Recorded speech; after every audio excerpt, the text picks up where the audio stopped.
ನಮಸ್ಕಾರ ಸ್ನೇಹಿತರೆ, ನಾನು ನಿಮ್ಮ ಯೂಟ್ಯೂಬ್ ಸ್ಟಾಕ್ ಮಾರ್ಕೆಟ್ ಟ್ರೈನರ್. ಸ್ನೇಹಿತರೆ, ಇವತ್ತು ನಾವು ಕಲಿಯುವಂಥ ವಿಷಯವೇನೆಂದರೆ ಲಾಂಗ್ ಟರ್ಮ್ ಇನ್ವೆಸ್ಟ್ಮೆಂಟ್ ಅಂದರೆ ಏನು, ಲಾಂಗ್ ಟರ್ಮ್ ಇನ್ವೆಸ್ಟ್ಮೆಂಟ್ ಯಾವ ಥರ ಇರುತ್ತೆ ಅಂತ ತಿಳಿದುಕೊಳ್ಳೋಣ.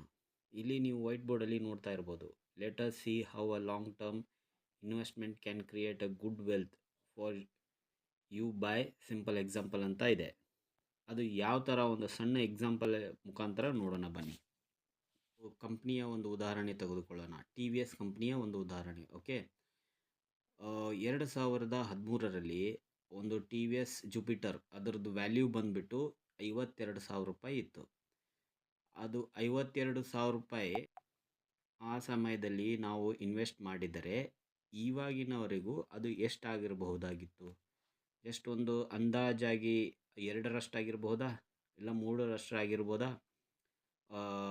ನಾನು 52,000 ರೂಪಾಯಿ ಇನ್ವೆಸ್ಟ್ ಮಾಡಿದೆ ಅಂದರೆ ಮೋಸ್ಟ್ಲಿ 1.5 ಲಕ್ಷ 2 ಲಕ್ಷ ಆಗ್ಬೋದು ಅಂತ ನಾವು ಒಂದು ಅಂದಾಜು ಮಾಡಬಹುದು. ಆದರೆ ಆವಾಗ ಈ ಕಂಪ್ನಿಯಲ್ಲೇ ಇನ್ವೆಸ್ಟ್ ಮಾಡಿದರೆ ಅದು ಎಷ್ಟಾಗ್ತಾಯಿತ್ತು ಒಂದು ನೋಡೋಣ ಬನ್ನಿ. ನೋಡಿ ಸ್ನೇಹಿತರೆ, 2013ರಲ್ಲಿ ಟಿ ವಿ ಎಸ್ ಮೋಟರ್ಸ್ ಕಂಪ್ನಿಯ ಶೇರ್ ವ್ಯಾಲ್ಯೂ ಇತ್ತು ಅಂತ ನೋಡಿ. 49 ರೂಪೀಸ್ 45 ಪೈಸಾ.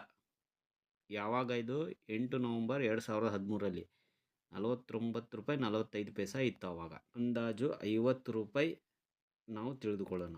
ಓಕೆ, ಸುಮಾರು ನಾವು ಬೈಕ್ ಖರೀದಿ ಮಾಡಿರುವ ಹಣದಲ್ಲಿ ಅದೇ ಹಣ ಬೈಕನ್ನು ಖರೀದಿ ಮಾಡದೆ T V S company share ಖರೀದಿ ಮಾಡಿದರೆ ಎಷ್ಟಾಗ್ತಾಯಿತ್ತು? ಸುಮಾರು 52,000ದಲ್ಲಿ ಎಷ್ಟು ಶೇರ್ ಬರ್ತಾಯಿತ್ತು? ಬನ್ನಿ ಇಲ್ಲಿ ಒಂದು ಕ್ಯಾಲ್ಕುಲೇಷನ್ ಮಾಡೋಣ. ನೋಡಿ, bike price divided by share price. 2013ರಲ್ಲಿ ಇದು ನಾನು ಲೆಕ್ಕ ಹೇಳ್ತಾ ಇರೋದು. Bike price divided by share price ಅಂದರೆ 52,000 ರೂಪಾಯಿ ಬೈಕ್ ಪ್ರೈಸ್ ಇತ್ತು. ಆಮೇಲೆ ಶೇರ್ ಪ್ರೈಸ್ ಬಂದುಬಿಟ್ಟು 50 ರೂಪಾಯಿ ಇತ್ತು. ಇದನ್ನು ನಾವು 52,000 ಡಿವೈಡೆಡ್ ಬೈ 50 ಮಾಡಿದರೆ 1040 ಶೇರ್ಸ್ ನಮಗೆ ಅಲಾಟ್ ಆಗುತ್ತೆ. 1040 ಶೇರ್ ನಮಗೆ ಸಿಗ್ತಾಯಿತ್ತು. ಇವಾಗ ಆ ಶೇರ್ನ ಪ್ರೈಸು ಎಷ್ಟಿದೆ?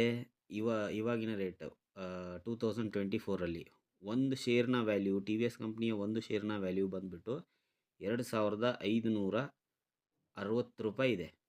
ಎಷ್ಟು? 2,560 ರೂಪೀಸ್ ಆಯಿತಾ? ಇವಾಗ ಇಲ್ಲಿ ನೋಡ್ಬೋದು ನೀವು. ನೋಡಿ, ಇದು ಯಾವಾಗಿರೋದು?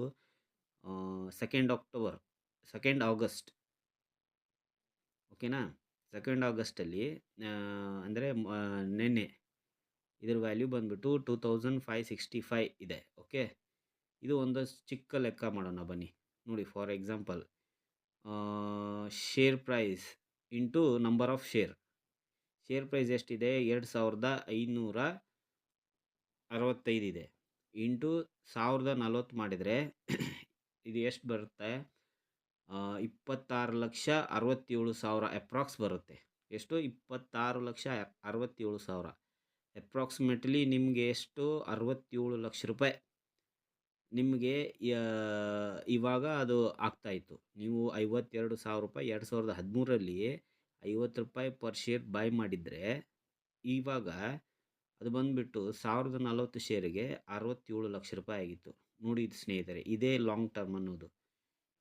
ಅದು ಕಂಪ್ನಿ ವ್ಯಾಲ್ಯೂ ಯಾವ ಥರ ಗ್ರೋತ್ ಆಗುತ್ತೆ, ಕಂಪ್ನಿ ಯಾವ ಥರ ಒಂದು ಅದರ ಕ್ಯಾಪಿಟಲ್ ಎಕ್ಸ್ಪೆಂಡಿಚರ್ ಮಾಡುತ್ತೆ, ಅದ್ರ ಮೇಲೆ ಡಿಪೆಂಡ್ ಆಗುತ್ತೆ. ಕಂಪ್ನಿ ಒಳ್ಳೆಯ ಒಂದು ಮ್ಯಾನೇಜ್ಮೆಂಟ್ ಆಯಿತು, ಒಳ್ಳೆಯ ಒಂದು ಆರ್ಡರ್ ಬುಕ್ ಆಯಿತು, ಇದೆಲ್ಲ ನೋಡ್ತಾ ಬಂದರೆ ನಾವು ಒಳ್ಳೆಯ ಬೆನಿಫಿಟ್ ಮಾಡ್ಬೋದು. ಇದರಲ್ಲಿ ನಾವು ತಿಳ್ಕೊಳ್ಬೋದು ಲಾಂಗ್ ಟರ್ಮ್ ಅಂದರೆ ಏನು, ಲಾಂಗ್ ಟರ್ಮ್ಲಿ ನಾವು ಯಾವ ಥರ ದುಡ್ಡು ಮಾಡ್ಬೋದು, ಯಾವುದೇ ಥರ ಒಂದು ಇದು ದುಡ್ಡನ್ನು ನಾವು ಇಲ್ಲಿ ಮಾಡಬಹುದು ಸ್ನೇಹಿತರೆ. ಇದೇ ಒಂದು ನಾನು ಇವತ್ತು ಕೊಟ್ಟಿರುವ ವಿಷಯ ನಿಮಗೆ. ಓಕೆ, ದಯಮಾಡಿ ನನ್ನ ಚಾನಲನ್ನು ಸಬ್ಸ್ಕ್ರೈಬ್ ಮಾಡಿ, ಶೇರ್ ಮಾಡಿ ಹಾಗೂ ಲೈಕ್ ಮಾಡಿ. ಥ್ಯಾಂಕ್ ಯು ಸ್ನೇಹಿತರೆ.